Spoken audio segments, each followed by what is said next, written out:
Despite increased borrowing, with concerns of Uganda's debt distress being low, the World Bank in its latest economic update report warns of the pressure that can arise from servicing the state. There are these vulnerabilities.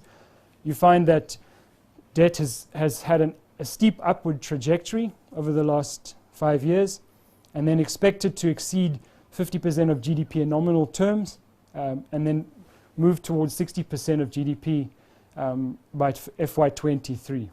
And this is exceeding a threshold, this 50% in nominal terms that the government had said would not be exceeded.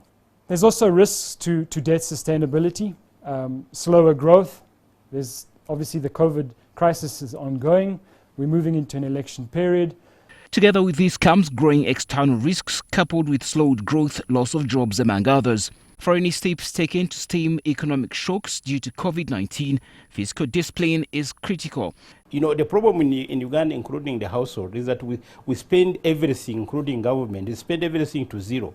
So when you have a shock, then you start saying, I don't have anything. You know, the culture of saying, there are bad days that can hit me. Prepare. Prepare. That's where you need banking. A live cast panel on NTV highlighting the state of economic affairs on Uganda by the World Bank also reveals a gloomy picture, at least in the medium term, on account of combined current global economic affairs.